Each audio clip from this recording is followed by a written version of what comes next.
बिस्मिल्लाह इन्नल हम्दुलिल्लाह नहमदुहु व नस्तईनुहु व नस्तगफिरुहु व नऊज़ु बिल्लाहि मिन शुरूरि अनफुसिना व मिन सय्यिआति अमालिना मन यहदिल्लाहु फला मुदिल्ल लहु व मन युद्लिल फला हादिय लहु व अशहदु अन ला इलाहा इल्लल्लाहु वहदहु ला शरीका लहु व अशहदु अन्ना मुहम्मदन अब्दुहु व रसूलुहु अम्मा बाद फइन्न खैरल हदीसि किताबुल्लाह व खैरल हदी हदी मुहम्मदिन सल्लल्लाहु अलैहि वसल्लम व शर्रुल उमूरि मुहदसातुहा व कुल्लु मुहदसातिन बिदअ व कुल्लु बिदअतिन दलाला व कुल्लु दालालातिन फिन्नार। আসসালামু আলাইকুম রহমতুল্লাহি ওয়া বারাকাতুহু। আমরা একটা বই ধরে পড়তেছি, আপনারা জানেন, কোরআন অধ্যয়নের সঠিক পন্থা। বাংলা নাম, ইংলিশ নাম হচ্ছে how to approach and understand the Quran. এখন আমরা যে চ্যাপ্টারটা আছে, এই চ্যাপ্টারটা মোরলেস আন্ডারস্ট্যান্ড দ্য কোরআনের এসে পড়বে, কিছুটা অ্যাপ্রোচও পড়তে পারে। যাই হোক, ব্যাপারটা হচ্ছে যে কোরআন কিভাবে ব্যাখ্যা, সঠিক পদ্ধতিতে কোরআন ব্যাখ্যা করা, এই নিয়ে আমাদের পড়াশোনা। তো কিছুটা আন্ডারস্ট্যান্ডিং এর ভিতরে আসবে এটা, কিন্তু ব্যাখ্যাটা আসলে অ্যাপ্রোচের ভিতরে আসবে, কিন্তু মেইনলি হচ্ছে আন্ডারস্ট্যান্ডিং। আন্ডারস্ট্যান্ডিং মানে বইয়ের নামের সাথে যদি আমরা এই করি, তাহলে কোরআন বুঝবেন কিভাবে, বা কার কাছ থেকে বুঝবেন, কিভাবে বুঝবেন, কে বোঝাবেন, তিনি কিভাবে বোঝাবেন, ইত্যাদি জিনিসগুলো আসবে। এই চ্যাপ্টার আমরা শুরু করছি আগেই। আমরা এই চ্যাপ্টারের আন্ডারে যে সমস্ত সাব হেডিং গুলা পড়ছি অলরেডি, সেগুলো একটু করে টাচ করে যাই। জ্ঞানের উপর ভিত্তি করে কোরআনের ব্যাখ্যা, এটা ছিল এটা একটা সাবহেডিং ছিল, আমরা শেষ করছি এটা। তারপরটা ছিল জ্ঞান ছাড়া কথা বলার বিপদ। এখানে আমরা কিছু নতুন জিনিস বলছি গতদিন, যে শিরকের চেয়ে বড় গুনাহ হচ্ছে হাফিজ ইবনুল কাইমের মতে, বা এটার আমরা সাবস্টেন্সিয়েট করছি অন্যখান থেকেও, যে শিরকের চেয়ে বড় অন্য গুনাহ আছে, যেমন আপনার নাস্তিকতা, সেটা শিরকের চেয়ে বড় গুনাহ। শিরকের চেয়ে বড় গুনাহ সূরা আরাফের 33 নম্বর আয়াতের দলিল দিয়ে বলছেন ইবনুল কাইম, যে আল্লাহ সম্বন্ধে মিথ্যা আরোপ করা, না জেনে কথা বলা। তার ভিতরে ধরেন কোরআনে একটা আয়াতকে অথবা কোরআনের একটা ব্যাপারকে নিজের মন মতো বা নিজের মন গড়া ভাবে এক্সপ্লেন করা, সেটাও আসবে সেটার ভিতরে। এরপরে আসছে আপনার আরেকটা সাবহেডিং আসছে, ইসলামের প্রথম প্রজন্মগুলো তারা কিভাবে কোরআন বুঝছেন বা তারা কিভাবে কোরআনকে দেখছেন, ও অসমর্থিত ব্যক্তিগত মতামতের ভিত্তিতে কোরআনের ব্যাখ্যা। অসমর্থিত ব্যক্তিগত মতামতের ভিত্তিতে কোরআনের ব্যাখ্যা, এটা শেষে আমরা গতদিন যে সাবহেডিংটা শুরু করছি, সেটা হচ্ছে তাফসিরের সঠিক উৎস ও পদ্ধতি। এটার একটা পর্যায়ে আছে আমরা, যেখান থেকে আজকে বাকিটুকু পড়বো আমরা। এই পার্টটা উসুল তাফসিরের আওতায় আসে, তাফসিরের মূলনীতির আওতায় আসে। এটার উপর আপনাদেরকে বলছি যে বেলাল ফেজ একটা বই আছে, তাছাড়া আরো অন্যদের আছে, যারা ধরেন আরবিতে কনভার্সেন্ট না, ইংলিশ বা বাংলায় করেন। বাংলায় আমি জানি না, সম্ভবত তো এটাও বাংলায় সম্ভবত ট্রান্সলেট হয়েছে, আর ইংলিশে তো আছে, পড়ে দেখতে পারেন আপনারা যদি সময় সুযোগ হয়। তো এখানে একটা শুরুতে ওনারা বোল্ড ফেস করে দিচ্ছেন কতগুলো কথা এই সাবহেডিং এর শুরুতে, যেটা আমি একটু করে পড়ি। গতদিন পড়ছিলাম, আবার একটু পড়ি যদি সবাই মনে না থাকে বা কেউ না থেকে থাকেন সেদিন। এখানে বলতেছেন, কোরআন দ্বারা পরিচালিত হওয়ার ব্যাপারে পাঠকের ইচ্ছা যদি বিশ্বস্ত হয়, আপনি যদি সিনসিয়ার হন যে আমার জীবনটা কোরআন দ্বারা পরিচালিত হবে, তার অবশ্যই বোঝা উচিত যে কোরআনের আয়াতগুলোর নির্দিষ্ট অর্থ রয়েছে এবং সেগুলো যে কারো হুজুগ বা পছন্দের উপর ভিত্তি করে ব্যাখ্যা করার জন্য উন্মুক্ত নয়। বললেন যে মেথোডোলজি আছে, পদ্ধতি আছে, ডেফিনেট পদ্ধতি আছে, ডেফিনেট মেথোডোলজি আছে, ডেফিনেট অর্থ আছে। যে কেউ একজন তার একটা ইনক্লাইনেশন বা তার মনে হচ্ছে এইরকম বোধহয় বলছেন আল্লাহ, বা আল্লাহ বোধহয় এখানে এটা বলছেন, সেটার জন্য উন্মুক্ত না। তার অনুভব করা উচিত যে কোরআনের সঠিক অর্থ বের করে নিয়ে আসার জন্য কিছু নির্দিষ্ট নীতিমালা এবং একটি নির্দিষ্ট পদ্ধতির শরণাপন্ন হতে হবে, যেটা বললাম উসুল তাফসির। উসুল মানে হচ্ছে মূলনীতি, আর মেথোডোলজি আছে অর্থ বোঝার জন্য, বের করে নিয়ে আসার জন্য। কোরআন ব্যাখ্যা করার ব্যাপারে পাঠকের যদি সঠিক জ্ঞান বা পটভূমি না থাকে, তাহলে তার উচিত তাদের কাছে যাওয়া যাদের সেসব রয়েছে, এবং আয়াতসমূহের অর্থের ব্যাপারে তাদের সেই সমস্ত ব্যাখ্যা মেনে নেওয়া উচিত। মানে কাদের ব্যাখ্যা? যেগুলো শুদ্ধ দলিলের উপর ভিত্তি করে তৈরি। আপনার পছন্দ না হইতে পারে, আপনার মনোপুত না হইতে পারে, কিন্তু সেগুলা মেনে নেওয়া উচিত যেগুলো শুদ্ধ দলিলের উপর ভিত্তি করে তৈরি। শুদ্ধ দলিল বলতে কি সেটা আমরা আরো বিস্তারিত জানবো এই চ্যাপ্টারে পরে। কিন্তু নিজের ইচ্ছামতো উপায়ে কোরআনের ব্যাখ্যা দেওয়ার স্বাধীনতা তার কখনোই নেই। এখানে আমরা বলছি যে, আগে বলছি আবার বলতেছি যে, দুই ধরনের ট্রেন্ড দেখা যায় দুনিয়াতে। একটা হচ্ছে যে কোরআনের কাছে গেলে কোরআন পড়লেই তুমি সবকিছু সলিউশন পেয়ে যাবে। মানে যে কোনো লেমেন যদি কোরআন খুলে বসে সে এখানে দিক নির্দেশনা পাবে, সে তার লাইফ পরিচালনা করতে পারবে কোরআন অনুযায়ী, বা সেখানে সেই পাবে জীবন কিভাবে পরিচালনা করবে সবই সে জেনে যাবে, সেখান থেকে সব বুঝবে সে, এরকম একটা ট্রেন্ড আছে যে just open it and see. আরেকটা মত হচ্ছে যে কোরআন সবার জন্য না, সবাই সবাই যদি এভাবে নিয়ে পড়ে, অর্থ সহকারে পড়ে বা বোঝার চেষ্টা করে, তাহলে গুমরা হয়ে যাবে। রিয়েলিটিটা হচ্ছে দুইটার মাঝখানে।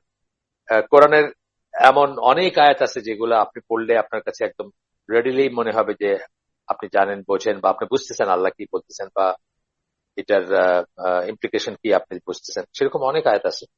আবার এমন অনেক আয়াত আছে যেগুলা আপনি আপনার আমার মতো লেমেনরা কিছুতেই সেটার নিহিতার্থটা জানা সম্ভব না, বা কি বলতে চাইছেন আল্লাহ সেটা জানা সম্ভব না, যদি আমাদের গ্রাউন্ড ওয়ার্ক না থাকে, আমরা যদি ওই মূলনীতিগুলো না জানি, বা তফসির কি করে করতে হয়, বা কোরআন কি করে ইন্টারপ্রিট করতে হয় সেগুলারই না জানি, তাহলে পারবো। তাহলে রিয়েলিটি হচ্ছে মাঝখানে। আমরা কোরআন পড়বো, বোঝার চেষ্টা করব, অনেকটুকু বুঝবো, কিন্তু এই বোঝার ব্যাপারে আমরা কি কি লাইন ফলো করব, বা কি রেফারেন্সে কার রেফারেন্স কি করব, কার কথা শুনবো, কার তফসির পড়বো, এই সমস্ত ব্যাপারগুলো জানার আছে। এখানে একটা আসার আসছে। ওমর রাদিয়াল্লাহু আনহু একসময় ভাবলেন, একই নবী এবং একই কিবলা থাকা সত্ত্বেও কেন মুসলিম উম্মাহ বিভিন্ন দলে বিভক্ত হবে। এটা তো রাসূল সাল্লাল্লাহু আলাইহি ওয়াসাল্লাম বলে গেছেন, তার জীবদ্দশায় বলে গেছেন যে আমরা 73 ফিরকায় বিভক্ত হব। আহলে কিতাবরা একদল 71 আর একদল 72 ফিরকায় বিভক্ত হয়েছিল, আমরা 73 ফিরকায় বা 73 ভাগে বিভক্ত হব।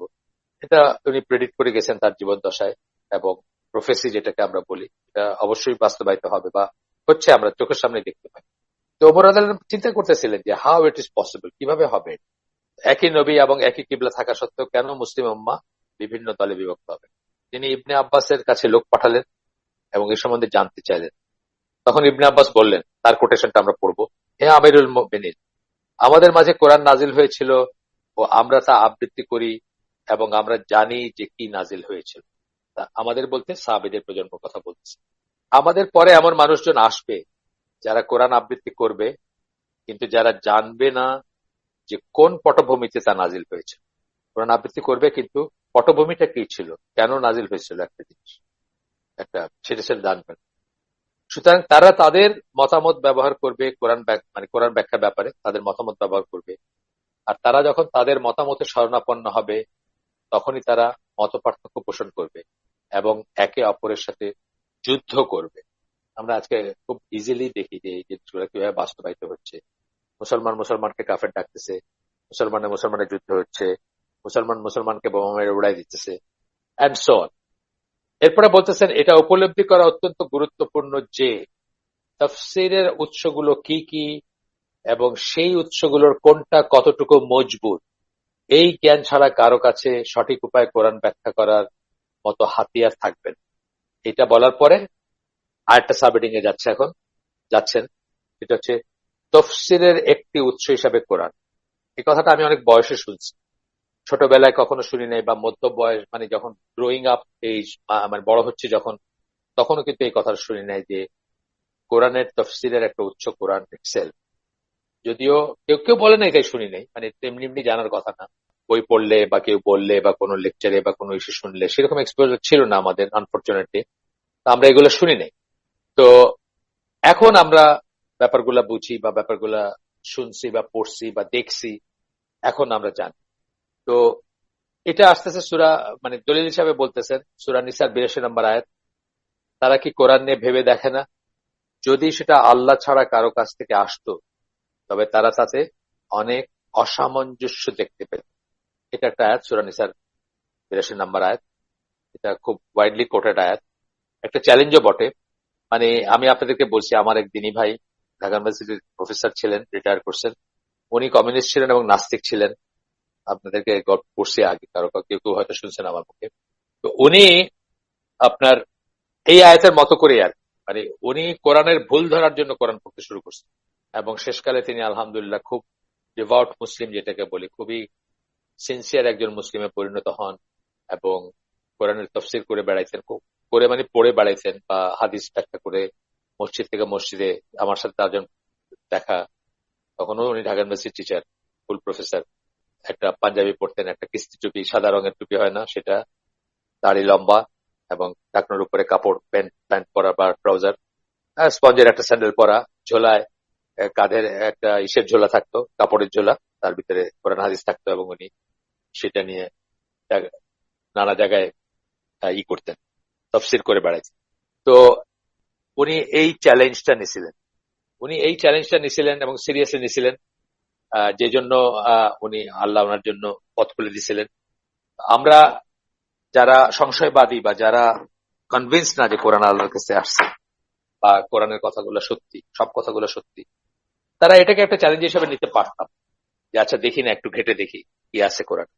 বহু মানুষ কিন্তু জাস্ট কোরআন পড়ে, আপনাদেরকে আগেই বলছি, মানে আন্তর্জাতিক পর্যায়ের অনেক মানুষ, গ্যারি মিলার, জেফারি লেঞ্চ বা এই ধরনের আরো অনেক আছে যারা কিন্তু প্রথমে কোরআন পড়ছেন এবং কোরআন পড়ে তারা তাদের পরিবর্তনটা আসছে, তারপরে তারা অন্যান্য জিনিসগুলো জানছেন বা মুসলিম কমিউনিটির সাথে যুক্ত হয়েছেন বা অন্য অন্য সোর্সে বা অন্য সোর্স থেকে আরো অন্যান্য জিনিসগুলো জানছেন।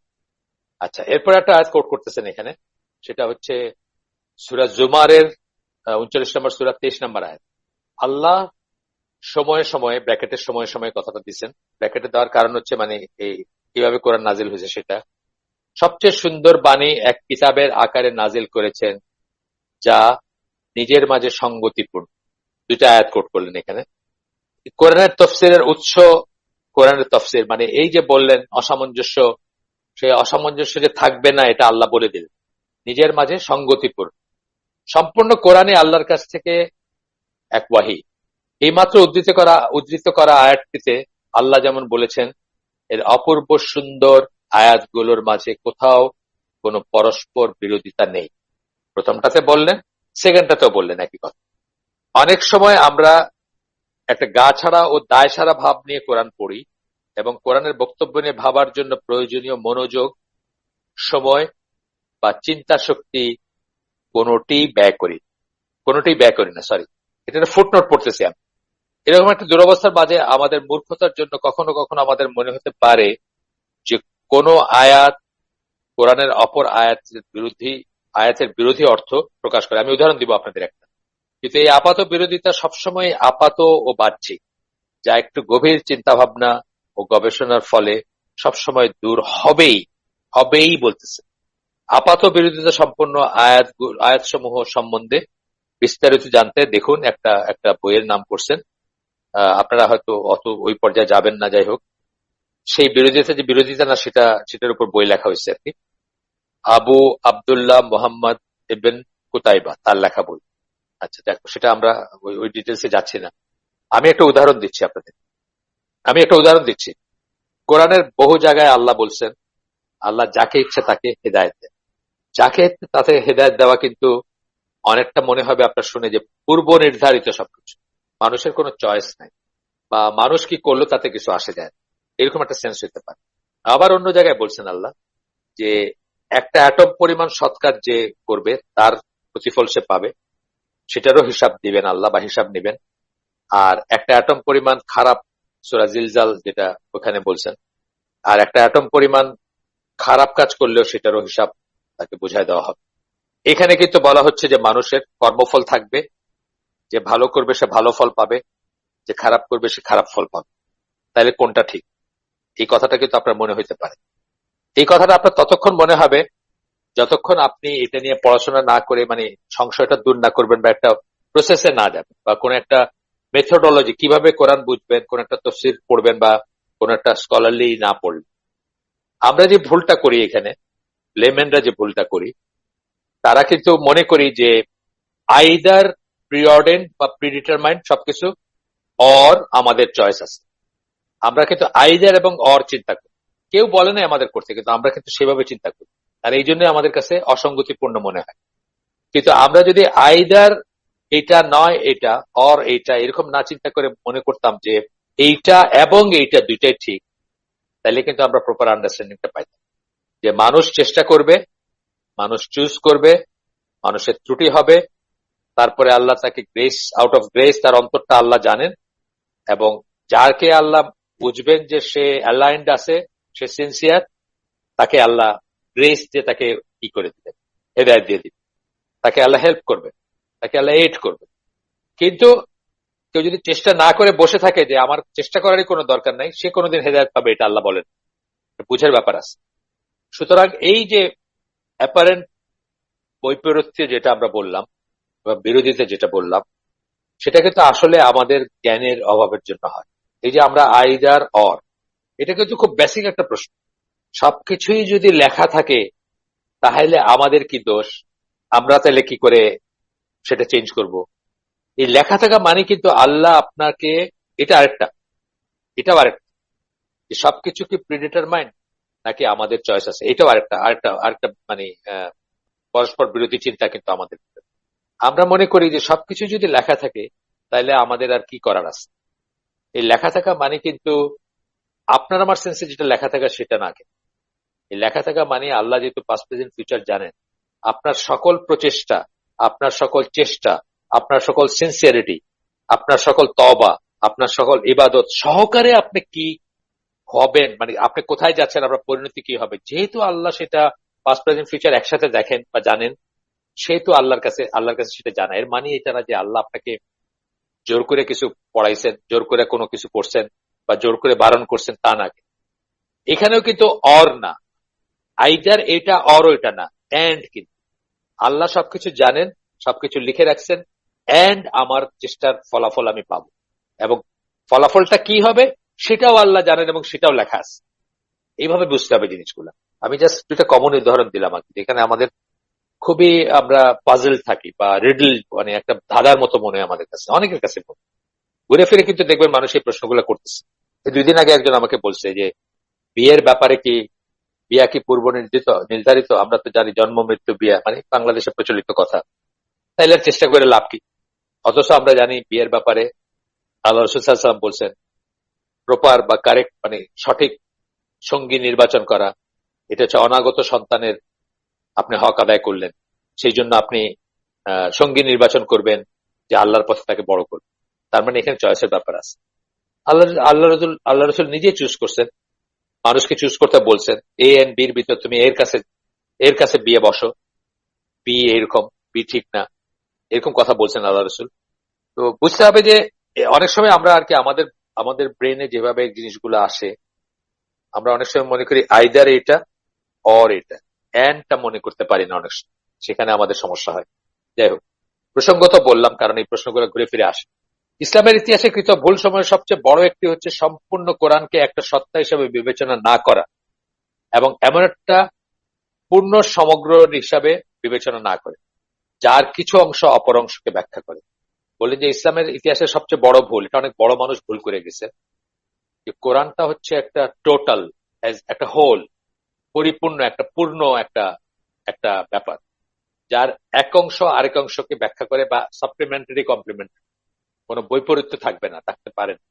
কিছু নাসিক মনসুখ আয়াত আছে যেগুলো আল্লাহই রহিত করছেন, সেগুলা ছাড়া ভ্যালিড যে সমস্ত আয়াত আছে এখনো, একটা আয়াতকে আরেকটা আয়াতের বিপরীতে দাঁড় করানো যাবে না, বা একটা আয়াতকে আরেকটা আয়াতের সাথে সঙ্গতিপূর্ণ নয় এমন ভাবে ব্যাখ্যা করা যাবে।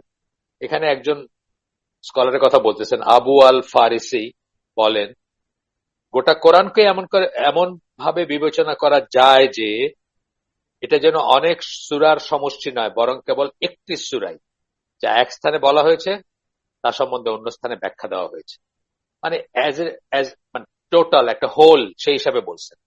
ইবনে তাইমিয়া বলেন, কোন প্রশ্নকারী যদি জিজ্ঞেস করেন তফসিরের শ্রেষ্ঠ পদ্ধতি কি, তার উত্তর হবে সর্বশ্রেষ্ঠ তফসিরের পর্যায় হচ্ছে কোরআনের অন্যান্য আয়াতের সাহায্যে ব্যাখ্যা করা। যা সাদামাটা ভাবে এক স্থানে উল্লেখ করা হয়েছে তা অন্য স্থানে ব্যাখ্যা করা হয়েছে, এবং যা এক স্থানে সংক্ষেপে দেয়া হয়েছে তা অন্যত্র বিস্তারিতভাবে উপস্থাপন করা হয়েছে। এই প্রসঙ্গে আপনাদেরকে আগে বলছি, আদওয়াল বয়ানবেলা আপনার ইমাম সাংকেতি তার একটা তফসির আছে। এই গোটা তফসিরটাই হচ্ছে 10 খণ্ডের তফসির আর কি। এই গোটা তফসিরটাই হচ্ছে কোরআনের তফসির, কোরআন দিয়ে, এবং এটা ট্রান্সলেশন হয় না। ইংরেজি অল্প কিছু হয়েছে, বাংলায় কেউ করছেন বলে আমি জানি না। আমরা একটা চেষ্টা করছিলাম, একজন বই প্রকাশক, বড় মানে ইন্টারন্যাশনাল পর্যায়ে খ্যাত বাংলাদেশি, তার কাছে গেছিলাম আমি এবং আমার তিনি ভাই, প্রথম খণ্ডটার ফটোকপি নিয়ে। কিন্তু সেটা হয়তো পপুলার হবে না দেখে ওনারা ছাপান নাই। এখানে আরেকজনের আর ইবন তাইমিয়ার এই বক্তব্যের পরে ইবন তাইমিয়ার এইটা হচ্ছে মুকাদ্দিমা ফি উসুলাত তাফসির, ওই বই থেকে। আর এখন আরেকজন স্কলারের বক্তব্য এখানে বলবেন, তার নাম হচ্ছে জারকাশি। উনি বলেন, কোরআন ব্যাখ্যা করার সর্বোত্তম উপায় হচ্ছে কোরআন ব্যবহার করে তা ব্যাখ্যা করা। যা এক স্থানে সংক্ষেপে উল্লেখ করা হয়েছে তা অন্যত্র হয়তো বিস্তারিত আলোচনা করা হয়েছে। আমরা দেখব কিভাবে সেটা খুব খুব কমন জিনিস, খুব কমন আমাদের ডেইলি লাইফে জানা জানা আয়াত দেখবো আমরা যে কিভাবে এইভাবে ব্যাখ্যা করা হবে বা হয়, এবং কিভাবে যদি এই মানে মানে এই ব্যাখ্যাগুলো না জানলে আপনার কাছে অর্থগুলো অপূর্ণ থেকে যাবে। এরপরে বলতেছেন, তফসিরের সর্বোত্তম ও সর্বাপেক্ষা বিশ্বাসযোগ্য উপায় হচ্ছে এটাই।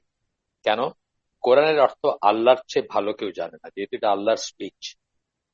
আল্লাহ এর অর্থটা সবচেয়ে ভালো জানে, তার চেয়ে ভালো কেউ জানার কথা। নেক্সট জানেন হচ্ছে আল্লাহ রাসূল সাল্লাল্লাহু আলাইহি ওয়াসাল্লাম। আমরা যাবো সেটা। এখানে খুব ফেমাস একটা আয়াত আছে, এই আয়াতটা নিয়ে কিছুটা মানে এই আয়াতটা ওয়াকফ বলে। কোথায় থামবেন তার উপরে দুই ধরনের মিনিং হয়, দুইটাই ভ্যালিড, কিন্তু আমরা এখানে যেটা দেওয়া হয়েছে সেটা পড়ি। সূরা আলী ইমরান 7 নম্বর আয়াত। আল্লাহ বলতেছেন, তিনি তোমার কাছে কিতাবখানি প্রেরণ করেছেন, এতে এমন আয়াত সমূহ রয়েছে যেগুলো একদম পরিষ্কার, সেগুলোই হচ্ছে কিতাবের ভিত্তি। একদম পরিষ্কার আয়াত আছে, সেগুলা কিতাবের ভিত্তি। অন্যগুলো সম্পূর্ণ পরিষ্কার নয়। আপনারা হয়তো জানেন অনেকে এই আয়াত সম্পর্কে। এই আয়াতের তর্জমা করতে গিয়ে অনেকেই ভুল ট্রান্সলেশন করছেন। এখানে এখানে যে টার্মটা আল্লাহ ইউজ করছেন সেটা হচ্ছে প্রথম শ্রেণীর আয়াতের কথা আল্লাহ বলছেন মুহকাম বা মুহকামাত, প্রথম শ্রেণীর আয়াত যেগুলো স্পষ্ট বলছেন। আর দ্বিতীয় শ্রেণীর আয়াত কথা বলতে গিয়ে আল্লাহ বলছেন মুতাশাবি। এই মুতাশাবি শব্দের অর্থ পিক্তল, ইউসুফ আলী, টিবি আরবিং এবং মোহাম্মদ আসাদ, এদের সবাই ট্রান্সলেশন আছে কোরআনের। তারা সবাই এগুলাকে বলছেন রূপক বা এলিগরিক্যাল বলছেন, কিন্তু আসলে এটার অর্থ রূপক বা এলিগরিক্যাল না। দেখেন, এনারা কিন্তু সবাই পণ্ডিত ব্যক্তি এবং স্পেশালি মোহাম্মদ আসাদ তো খুব ভালো আরবি জানতেন। তা সত্ত্বেও তার একটা মাইন্ডসেট এখানে হয়তো কাজ করছে, সেই জন্য আমি এই মোহাম্মদ আসাদের যে তফসিরটা, এটা আমার জীবনে পড়া প্রথম মানে কভার টু কভার তফসির বা কভার টু কভার ট্রান্সলেশন। খুবই খুবই সুন্দর ভাষা, তারপরেও কিন্তু এখানে সঠিক অর্থটা বের করে আনতে পারেন না। ক্লাসিক্যাল তফসির গুলা দেখেন আপনি, সেখানে দেখবেন যে ইকুইভোকাল একটা কথা বলি আমরা ইংরেজি, ইকুইভোকাল ব্যর্থ, অনিশ্চিত অর্থ বিশিষ্ট অথবা একাধিক অর্থ হইতে পারে, এই সেন্সটা আসে। সো এখানে মুতাশাবি বলতে অ্যাকচুয়ালি ইকুইভোকাল কথাটা ইউজ করা হবে। আর যেটাতে কোন রকমের কোন একাধিক অর্থ দেওয়া যাবে না, কোন রকম কোন মানে মানে একজন একটা বুঝবেন এটার কোন স্কোপ নাই, সেই সমস্ত জিনিসকে আমরা কি বলি? আনইকুইভোকাল বলি ইংরেজিতে। এই অংশটা কোট করছেন হচ্ছে এডওয়ার্ড উইলিয়াম লেনের, যার মানে কনসলিডেটেড অ্যারাবিক ইংলিশ ডিকশনারি যিনি প্রণয়ন করেন প্রথম, সেখান থেকে উদ্ধৃত করতেছেন এই অর্থ। তো বলতেছেন এর বিপরীতে মুহকাম আয়াত, যেগুলোকে এই আয়াতে কিতাবের ভিত্তি বলা হয়েছে, সেগুলোর অর্থ নিজ গুণেই স্পষ্ট। এগুলোর অর্থ অস্পষ্ট বা ব্যর্থ বা অনিশ্চিত অর্থবোধক মুতাশাবি। আর মুহকাম আয়াত যেগুলো, সেগুলোকে মানে এগুলো কিতাবের ভিত্তি, সেগুলোর অর্থ নিজ গুণেই স্পষ্ট, এমনিতেই স্পষ্ট, এবং সেগুলোর ভিন্ন ভিন্ন ব্যাখ্যার অবকাশ নেই, সেগুলোকে ভিন্ন ভিন্ন ব্যাখ্যা করা কোন স্কোপ নাই। এই আয়াত অর্থাৎ সূরা আলে ইমরানের 7 নম্বর আয়াত থেকে যে কারো এই সিদ্ধান্তে উপনীত হওয়া উচিত যে মুতাশাবি আয়াতগুলোকে মুহকাম আয়াতগুলোর আলোকে ব্যাখ্যা করতে হবে। মুতাশাবি আয়াতের এমন কোন মিনিং দিতে পারবেন না যেটা মুহকাম আয়াতকে কন্ট্রাডিক্ট করে। মদ হারাম, জিনা হারাম, সুদ হারাম, আরো যেগুলো আছে, অথবা এটা রিকমেন্ডেড, এটা হালাল, এটা জায়েজ, এইভাবে যেগুলা স্পষ্ট, সেগুলার এগেনস্টে আপনি যেগুলা একটু অস্পষ্ট বা যেগুলা ব্যর্থ বা ইকুইভোকাল, সেই আয়াতগুলাকে ব্যাখ্যা করে আপনি একটা নিষিদ্ধ জিনিসকে জায়েজ অথবা একটা জায়েজ হালাল জিনিসকে হারাম করবেন, সেটা করতে পারবেন না। তার এগেনস্টে অর্থই করতে পারবেন, কোন অর্থ প্রকাশ করতে পারবেন না বা বলতে পারবেন না যে এখানে আল্লাহ এরকম বোঝাচ্ছে। এই আয়াতের নাজিলের পটভূমি সম্বন্ধে বলতেছেন এরপরে, ওই সমস্ত আয়াত যেগুলো অস্পষ্ট বা অনিশ্চিত অর্থক, সেগুলোকে ওই সমস্ত আয়াতের আলোকে ব্যাখ্যা করতে হবে যেগুলো স্পষ্ট বা দ্ব্যর্থহীন। এটা বললেন।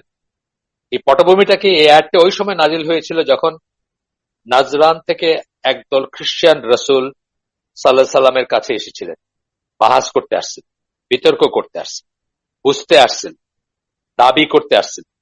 কি দাবি করতে আসছিল? যে কোরআনে ট্রিনিটি যেটাকে বলি, 3 in 1, যেটা god the father, god the sun এবং হলি গোস্ট বা হলি স্পিরিট, এই তিনজনই যে একজন বা একটা আছে না তাদের ট্রিনিটি ডক্টরিন যেটাকে বলে, গোজামিল দেওয়া, সেটা নাকি কোরআনে আছে, এটা বলতে আসছে। আপনারা হয়তো জেনে থাকবেন যে 1 থেকে 87 নম্বর আয়াত সূরা আলে ইমরানের, এটা হচ্ছে এই এই সময়টার বা এই ব্যাপারটা নিয়ে, নাজরানের খ্রিস্টানদের সাথে যে বিতর্ক বা তাদের সাথে যে কথাবার্তা বা বাহাস যাই বলেন সেটা নিয়ে। তাদের ওই বিতর্কের ভিত্তি ছিল ওই সমস্ত আয়াতগুলা যেখানে আল্লাহ উই কথাটা ব্যবহার করছেন, আমরা কথাটা ব্যবহার করছেন। নিশ্চয়ই আমরা নাজিল করেছি, কেউ আছে না কোরআনে, নিশ্চয়ই আমরা নাজিল করেছি। ইন্না আনজালনাহু, কি বলতেছেন আল্লাহ? ইন্নাটা কিন্তু প্রথমটা কিন্তু প্লুরাল। তো এই যে ব্যাপারটা, নিশ্চয়ই আমরা নাজিল করেছি, স্পষ্টত অবশ্য ওই সমস্ত আয়াতগুলি যেগুলিতে বহু বচন ব্যবহার করা হয়েছে, সেগুলোকে যদি পরিষ্কার সাদামাটা আয়াতগুলোর সাথে তুলনা করা হয়, তখন এটা স্পষ্ট হয়ে উঠে যে যেসব আয়াতে আল্লাহর বেলায় বহু বচন ব্যবহার করা হয়েছে, তার অর্থ এই নয় যে ইলার বহু বচন রয়েছে।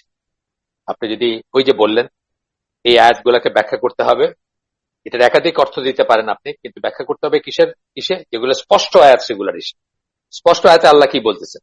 আল্লাহু লা ইলাহা ইল্লা হুয়া আছে না একাধিক জায়গায়, সূরা বাকারার 255 নম্বর আয়াত, আয়াতুল কুরসি, ওখানে কি বলতেছেন? আল্লাহ, তিনি ছাড়া আর কোনো ইলা নেই, এটি তো বলতেছেন আল্লাহ আর কোনো ইলা নেই তিনি ছাড়া। তাহলে এটা এত স্পষ্ট একদম, এটার বিরুদ্ধে গিয়ে আপনি ওইটাকে ব্যাখ্যা করতে পারবেন যেখানের অর্থটা একেবারে স্পষ্ট না বা ব্যর্থ আছে। যেটা এই আমরা ব্যাপারটা নিয়ে অনেক কথা আছে। মেজরিটি স্কলার যেটা মনে করেন, এটা একটা কোয়ালিটেটিভ প্লুরাল যেটাকে আমরা বলি, ম্যাজেস্টিক প্লুরাল। যখন কোনো রাজা বা কোনো মানে সবরেন যেটাকে বলি, রাজা অথবা শাসক বা বড় কেউ যখন কোনো কিছু বলেন, তখন এইভাবে প্লুরাল ইউজ করেন, এবং এটা আল্লাহকেই সবচেয়ে বেশি মানায়। কোয়ালিটেটিভ প্লুরাল বলে এটাকে, ম্যাজেস্টিক কিসের প্লুরাল বলা হয়। তো আপনার হিন্দিতে দেখবেন, আপনার হিন্দি বা উর্দু যারা জানেন, একজন মানুষ হয়তো কথা বলতেছেন, কোন লিডার বা কোনো কেউ, উনি বক্তৃতায় বলেন হাম কেহতে হ্যায়, হাম কিন্তু আসলে উই। কিন্তু যখন ওই ধরনের একজন বলেন যার অথরিটি আছে, তিনি বলেন যে হাম কেহতে হ্যায়, আমি বলি বা আমরা বলি। আমরা বলি বলতে উনি সমস্ত জনগণ মিলায় বা অনেক মিলায় আমরা বলেন না, নিজের ওই অথরিটি থেকে বলেন যে আমরা। যাই হোক, আর আরেকটা থিওরি আছে যে আল্লাহ এবং ফেরেশতাদেরকে নিয়ে আল্লাহ বলতেছে, যে আমরা বলতে আসমানের বাসিন্দা বা ফেরেশতাদের নিয়ে বলতেছেন, তাদেরকে ইনক্লুড করে বলতেছেন, এটাও কেউ কেউ বলছেন। তবে মানে মেজরিটির মত হচ্ছে এটা কোয়ালিটেটিভ প্লুরাল, এবং এটা নিয়ে অনেক ব্যাখ্যা আছে। আপনারা মোহাম্মদ আসাদের ব্যাখ্যাটা খুব সুন্দর, আপনারা দেখতে পারেন। এখানে ফুটনোটে বলতেছেন এই ধরনের আয়াতগুলোর অর্থে মুতাশাবি অর্থে, মানে এই ধরনের আয়াতগুলো যেগুলো ওই বহুবচন দ্বারা, এগুলা কি ওই বহুবচন দ্বারা কেবল আল্লাহকেই বোঝানো হচ্ছে। যেমন কোন রাজকীয় বা রাজা বা ইংল্যান্ডের রানী যেমন তার ভাষণে বলেন উই, সেরকম ব্যাপার। মানে জাস্ট একটা উদাহরণ দিতে বলতেছেন, ইংল্যান্ডের রানীর সাথে আল্লাহর তুলনা করতেছেন তা না, ল্যাঙ্গুয়েজটা বোঝাইতে বলতেছেন। অথবা এর দ্বারা আল্লাহ ও ফেরেশতাদের বোঝানো হতে পারে, এটা খুব রেয়ার মত, কিন্তু এটা আছে। অপর সম্ভাবনা হচ্ছে এ দ্বারা ঈশ্বরের বহু বচন বোঝানো হচ্ছে। এটা হলো একটা পসিবিলিটি, বললেন কোয়ালিটেটিভ প্লুরাল, অথবা আল্লাহ এবং ফেরেশতা বোঝাচ্ছেন আল্লাহ। আর অন্য সম্ভাবনাটা কি, যে মানে আল্লাহ বা ঈশ্বর যিনি, সেটাই বহু বচন, ট্রিনিটি ডক্টরিন যেটা বলে, যেমন নাজরানের খ্রিস্টানরা দাবি করছিলেন। সুতরাং এই ধরনের মুতাশাবি আয়াতকে মুহকাম আয়াতগুলোর আলোকে ব্যাখ্যা করতে হবে। এই ধরনের প্রসঙ্গ যখন আসবে, তখন স্পষ্টত আল্লাহ বলতেছেন কুল হুয়াল্লাহু আহাদ আল্লাহুস সামাদ, স্পষ্ট বলতেছেন যে আল্লাহ এক। সুতরাং এখানে আর ওইটা নিয়ে কোনো ওইসব আয়াতের ফাঁক ফোকর খুঁজা আপনি বলবেন যে আল্লাহ প্লুরাল বা 3 in 1, এটার কোনো স্কোপ নেই। উপরে আমরা যে আলোচনা করলাম তা থেকে একটা গুরুত্ব সিদ্ধান্ত আমরা পৌঁছালাম, সেটা হচ্ছে কি কোরআন নিজে তার তফসিলের এক উৎস। যদি ওই আয়াতটা চিন্তা করেন, নিশ্চয়ই আমরা নাজিল করেছি যে আয়াতে আছে, একাধিক জায়গায় আছে, এবং সেটার অর্থ যদি আপনাকে একটু কনফিউজ করে বা একাধিক মিনিং দেওয়া যায়, তখন কি হবে? মুহকাম আয়াত যেটা, স্পষ্ট যেটা, আল্লাহু লা ইলাহা ইল্লাহু, অনেক জায়গায় আছে এটা, অথবা কুল হুয়াল্লাহু আহাদ, এটা দিয়ে ব্যাখ্যা করবে, একদম স্পষ্ট কথা।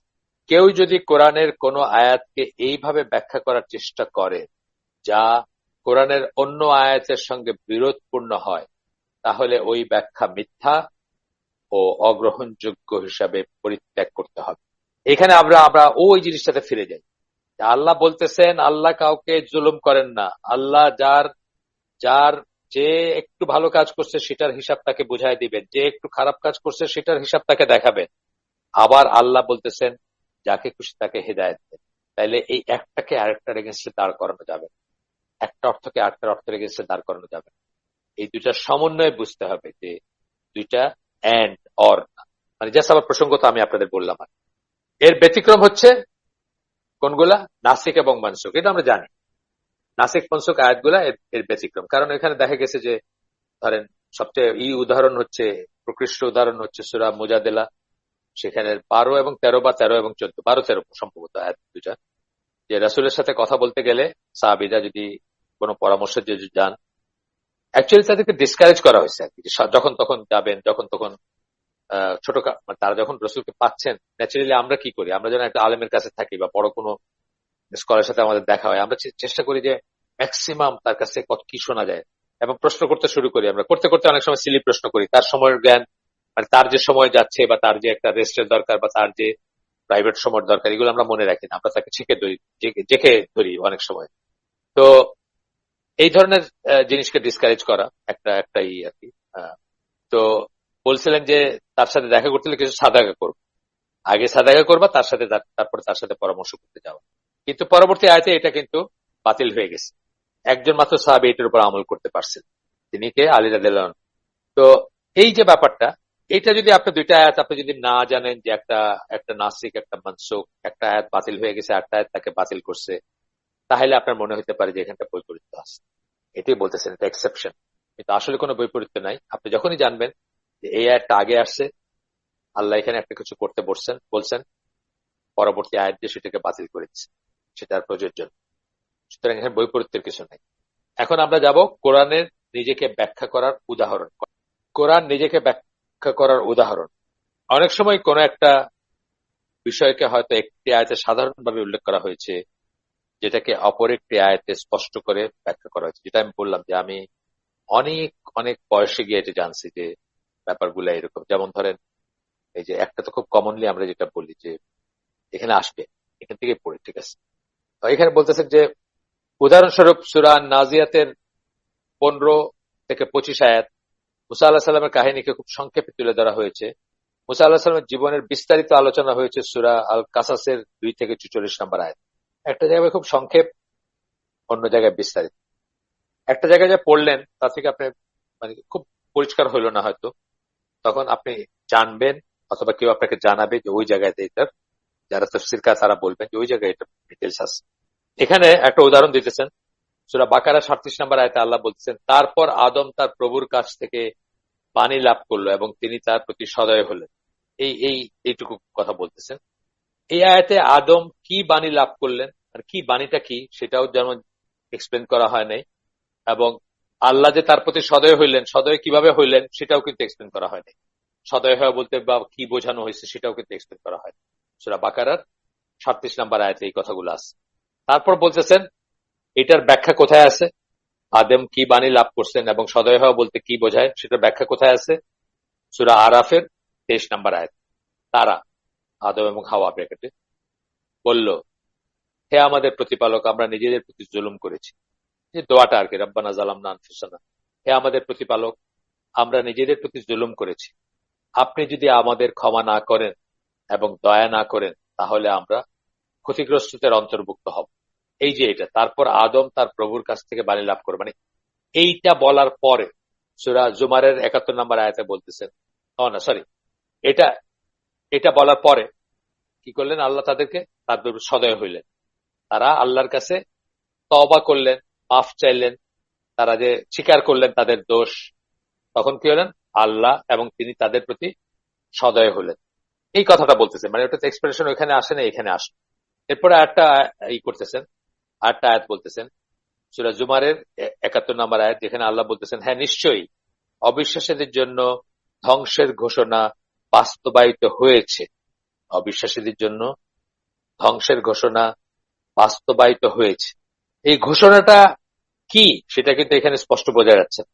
কিন্তু এর ব্যাখ্যা আসছে সূরা সাজদার একটা আয়াতে, 25 নম্বর সূরা 13 নম্বর আয়াতে। আর আমরা যদি চাইতাম তবে প্রতিটি আত্মাকে হেদায়েত দিতে পারতাম, কিন্তু মন্দ পরায়ণদের সম্পর্কে আমার ঘোষণা ইতিমধ্যেই কার্যকরী হয়েছে যে আমি একত্রে জিন ও মানুষ দ্বারা জাহান্নাম পূর্ণ করব। তাহলে যারা মন্দ কর্মপরায়ণ তাদের সম্বন্ধে আল্লাহর যে ঘোষণা সেটা বাস্তবায়িত হয়েছে, কার্যকরী হয়েছে। এটার মিনিং হচ্ছে যে ইটার্নাল টাইমে তো আল্লাহ জানেন কাদেরকে দিয়ে, আল্লাহ ওই যে আবার বলতেছে যে আল্লাহ জানেন যে কারা জাহান্নামে, কাদের দ্বারা জাহান্নাম পূর্ণ হবে, কাদেরকে দিয়ে উনি জাহান্নাম পূর্ণ করবেন সেটা জানেন। জানা মানে উনি আপনাকে বাধ্য করেন নাই জাহান্নামে, সেটা কিন্তু এই জিনিসটা আমরা মনে রাখি। এরপরে উদাহরণ দিচ্ছেন যেটা ফেমাস, আমি বলতে চাইছিলাম না, ইচ্ছা করে বলি নাই, যে এখান পর্যন্ত আয়সা আপনারা শুনেন, তাহলে মানে একবারই বলা হয়ে গেল। সেটা হচ্ছে সূরা ফাতিহায় যে আমরা সবসময় পড়ি, ইহদিনাস সিরাতাল মুস্তাকিম, আমাদেরকে সরল পথ প্রদর্শন করুন যাদের উপর আপনার নিয়ামত বর্ষিত হয়েছে। আমরা একদিনে অন্তত 17 বার এটা উচ্চারণ করি, কিন্তু এইখানে কাদের উপর আল্লাহর নিয়ামত বর্ষিত হয়েছে এটা কিন্তু বলা হয় নাই, এক্সপ্লেন করা হয়নি। সেটা এক্সপ্লেন করা হয়েছে কোথায়, সূরা নিসার 69 নম্বর আয়াত। আমরা আগেও আলোচনা করছি, অন্য সময় বলছি আমরা। সেখানে আল্লাহ বলতেছেন যে কেউ যে আল্লাহ ও তার রাসূলের আনুগত্য করে তাদের অবস্থান হবে ওই সমস্ত ব্যক্তির সাথে যাদের প্রতি আল্লাহ অনুগ্রহ প্রদর্শন করেছেন। তাইলে আমরা পাইলাম ওই যে যাদের উপর আপনার নিয়ামত বর্ষিত হচ্ছে তারা কারা, এই এখন আল্লাহ বলবেন। তারা হচ্ছেন নবী, সিদ্দিক, শহীদ ও সালেহিন। নবীন, সিদ্দিকিন, সোহাদা, সালেহিন। যাই হোক, সূরা নিসার 59 নম্বর আয়াত, সরি 69 নম্বর আয়াত, 69, মাফ করবেন, 69, 69 নম্বর আয়াত। তো এটা আমরা দেখলাম যে সূরা ফাতিহার 6 নম্বর আয়াতের কিটা হচ্ছে, ব্যাখ্যাটা হচ্ছে সূরা নিসার 69 নম্বর আয়াত। কখনো একটা কাজের পেছনের কারণটা একটা আয়াতে হয়তো খোলাখুলি ভাবে বলা হয় না, কিন্তু অন্য আয়াতে সেটা ব্যাখ্যা করা হয়। এখানে উদাহরণ দিতেছেন, তারপর এমনকি সেটার পরেও তোমাদের অন্তরগুলো কঠিন হয়ে গিয়েছিল এবং পাথরের মতো হয়ে গিয়েছিল, অথবা কাঠিন্যে পাথরের চেয়েও নিকৃষ্টতর হয়েছিল। এই আয়াতের ব্যাখ্যায় ইমাম সাংকিতি, যার কথা বলছি আমি আগে, আদওয়াল বায়ান, যার মোহাম্মদ আল আমিন আল সাংকিতি, ওনার তফসিরটা যেটা আদওয়াল বায়ান বলছি আগে, কোরআনের তফসির কোরআন দিয়ে, ওইটাই বৈশিষ্ট্য ওই তফসিরের। উনি সেখানে বলতেছেন, এখানে এটা পরিষ্কার করে বলা হয়নি যে তাদের অন্তরসমূহ কঠিন হয়ে গিয়েছিল, কিন্তু অন্যত্র এর কারণের প্রতি ইঙ্গিত করা হয়েছে। যেমন, কেননা তারা যেহেতু চুক্তি ভঙ্গ করেছিল, হ্যাঁ আমরা তাদের অভিশাপ দিয়েছি এবং তাদের অন্তরসমূহ কঠিন করে দিয়েছিলাম। সূরা মায়েদার 13 নম্বর আয়াতে বলা হয়েছে। কাদের কথা বলা হয়েছে, এই সূরা বাকারার 74 নম্বর আয়াতে যাদের কথা বলা হয়েছে তাদের কথাটা ওইখানে এক্সপ্লেন করা হয়েছে। এবং তাদের জন্য সময়কাল বৃদ্ধি করে দিয়েছিলাম এবং তাদের অন্তরসমূহ কঠিন করে দেওয়া হয়েছিল। এটা আবার বলছেন কোথায়, সূরা হাদীদের 16 নম্বর আয়াত। এটা ইমাম সাংকেতি বললাম আগে যে কোরআনের তাফসীর কোরআন দিয়ে, সেখানে উনি সূরা বাকারার 74 নম্বর আয়াতের ব্যাখ্যা করলেন সূরা মায়েদার 13 নম্বর আয়াত দিয়ে এবং সূরা হাদীদের 16 নম্বর আয়াত। কোরআনের অন্যান্য আয়াত ব্যবহার করে কোরআনকে ব্যাখ্যা করার এই মূলনীতি প্রয়োগ করে ঈসা আলাইহিসসালামের প্রকৃতি ও সৃষ্টি সংক্রান্ত আয়াতগুলো আলোচনা করার ব্যাপারে সৈয়দ কুতুব চমৎকার একটা কাজ করেছে। এটা আসলে ইউনিক একটা ওনার একটা যে এক্সপ্লেনেশনটা ফি জিল্লালিল কোরআন থেকে, এটা এটা সত্যি খুব চমৎকার। এখানে আয়াতটা কোট করতেছেন সূরা সূরা নিসার 171 নম্বর আয়াত, যেখানে বলা হচ্ছে, আল্লাহ বলতেছেন, মরিয়ম পুত্র ঈসা মসীহ আল্লাহ একজন রাসূলের চেয়ে বেশি কিছু ছিলেন এবং তার কথা, ওয়ার্ড অফ আল্লাহ।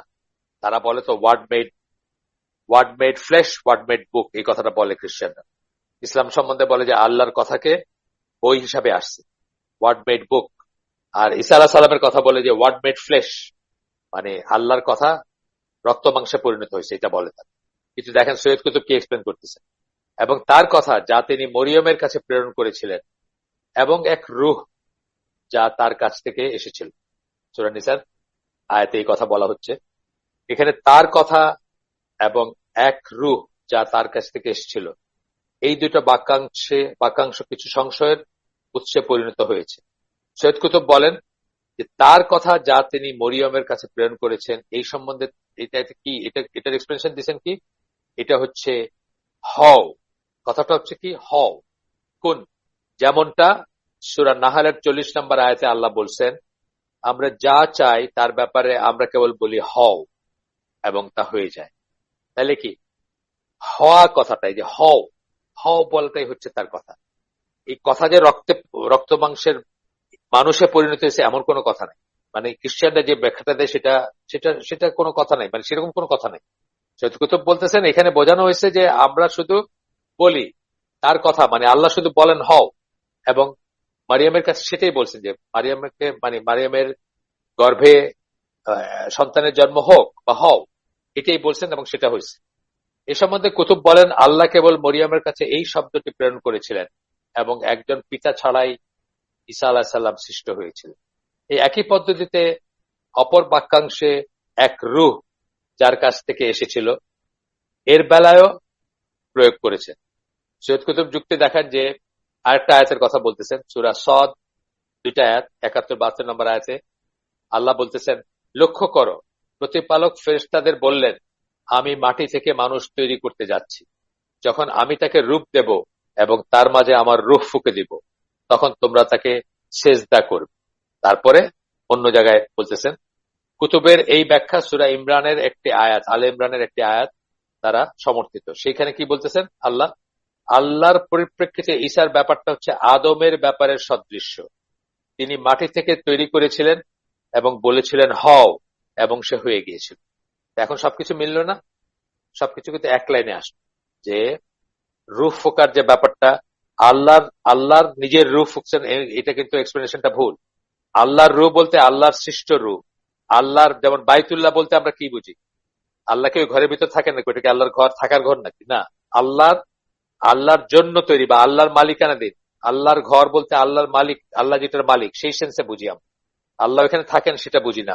ঠিক আছে, একই রকম কথা। আল্লাহর রূহ বলতে আমরা আল্লাহর সৃষ্ট রূহ বুঝি। যাই হোক, সৈয়দ কুতুবের এটা গেল। তাইলে আমরা অনেক কিছু শিখলাম এখানে, যে কিভাবে জাস্ট একটা দেখলাম, বেশ কয়েকটা আয়াতের ভিতর দিয়ে আমরা দেখলাম যে কোরআনের একটা আয়াতে যা বলা হয়েছে সেটার এক্সপ্লেনেশন আরেকটা আয়াত। যেমন বললেন মরিয়ম পুত্র ঈসা মসীহ আল্লাহর একজন রাসূলের চেয়ে বেশি কিছু ছিলেন না, রাসূলের চেয়ে বেশি কিছু ছিলেন না, এই কথাও কিন্তু একটা ভাবার ব্যাপার আছে। ওই একটা আয়াতে বলছেন না আল্লাহ যে কত রসুল মারা গেছেন, কত রসুল আসছেন চলে গেছেন, মানে সামারিটা বলতেছি। মোহাম্মদ যদি মারা যায়, মানে রসুলটা মারা গেছেন, এর আগেও মারা গেছেন, মোহাম্মদ যদি মারা যায় তোমরা কি মানে পৃষ্ঠ প্রদর্শন করবা, তোমরা কি পালায় যাবা, তোমরা কি ঘুরে দাঁড়াবা, মানে উল্টা দিকে দৌড় দিবা, সেই সেন্সটা আসছে। তো একজন রসুলের চেয়ে বেশি কিছু ছিলেন না, তার মানে উনি মানুষ ছিলেন, রসুল ছিলেন। যেরকম অন্য রসুলরা আসছেন, তারা রক্ত মাংসের ছিলেন, তারা মারা গেছেন, তারা খাইছেন, তারা ঘুমাইছেন, এইটাই ঈশ্বর টিশ্বর এগুলো কোনো কথা না। এবং তার কথা, এই যে তার কথা, এইটাকে কিন্তু তারা মনে করে, খ্রিস্টানদের ডক্টরিন হচ্ছে ওয়ার্ড মেড ফ্ল্যাশ, আল্লাহর কথাকে মাংস বানানো হয়েছে বা রক্ত মাংসের চেহারা দেওয়া হয়েছে। এ কথাটা ভুল। আল্লাহর কথা বলতে হও, এটুকুই হচ্ছে আল্লাহর কথা। তারপরে আমাদের আয়োজন আজকে শেষ করে দিবে, এখানে একটা সুন্দর জায়গায় আসছি। আগামী দিন কি পড়বো সেটা বলে শেষ করি। আগামী দিন ইনশাল্লাহ আমরা পড়বো তাফসিরের উৎস হিসেবে সুন্নাহ। যাদেরকে সাথে আমার আগের থেকে কথাবার্তা হয় তাদেরকে আমরা বলছিলাম যে উসুল তফসির মতে তফসিরের মেইন উৎস হচ্ছে তিনটা। একটা হচ্ছে কোরআন, কোরআনের তফসির কোরআন দিয়ে, একটা হচ্ছে কোরআনের তফসির সুন্নাহ দিয়ে, আর একটা হচ্ছে কোরআনের তফসির সাহাবীদের ইজমা বা ঐক্যমত্যের ভিত্তিতে যেটা তারা বুঝছেন সেটা। এই তিনটাই হচ্ছে প্রধান তফসিরের উৎস। আর তারপরে একজন জ্ঞানী ব্যক্তি বা একজন আলেম তার আরবি ভাষার জ্ঞান এবং তার রিজনস যেটাকে বলি, রায় যেটাকে বলি, যুক্তি তর্ক, সেগুলা দিয়েও একটা কিছু ব্যাখ্যা করতে পারেন, চেষ্টা করতে পারেন। কিন্তু ওই পরবর্তী দুইটাকে ব্যবহার করে এমন কোন অর্থ দেওয়া যাবে না যেটা প্রথম তিনটার কোনটার সাথে বিরোধিতা করে। অর্থাৎ আল্লাহর কোরআনের তাফসীর কোরআন দিয়ে যেটা বললাম তার সাথে বিরোধপূর্ণ হয়, অথবা কোরআন তাফসীর সুন্নাহ দিয়ে করলে সেটার সাথে বিরোধপূর্ণ হয়, অথবা কোরআন তাফসীর সাহাবীরা যা বুঝছেন মানে ঐক্যমতের ভিত্তিতে যা বুঝছেন তার সাথে বিরোধপূর্ণ হইলে সেটা রিজেক্টেড। এটা আমরা দেখবো, পরে আসবে। আজকের জন্য আমরা আমাদের আয়োজন এখানে শেষ করে দিব ইনশাআল্লাহ। সুবহানাকা আল্লাহুম্মা ওয়া বিহামদিকা আশহাদু আল্লা ইলাহা ইল্লা আনতা আস্তাগফিরুকা ওয়া আতুবু ইলাইক। আমরা যে শুনলাম তার ভিতরে ভালো কিছু শুনে থাকলে সমস্ত প্রশংসা আল্লাহর, আলহামদুলিল্লাহ। খারাপ কিছু শুনে থাকলে সমস্ত ব্যর্থতা আমার এবং সেটা শয়তানের তরফ থেকে। আল্লাহ আমাদেরকে তৌফিক দিন যা ভালো শুনলাম তার উপর আমল করার। আসসালামু আলাইকুম ওয়া রাহমাতুল্লাহি ওয়া বারাকাতুহু।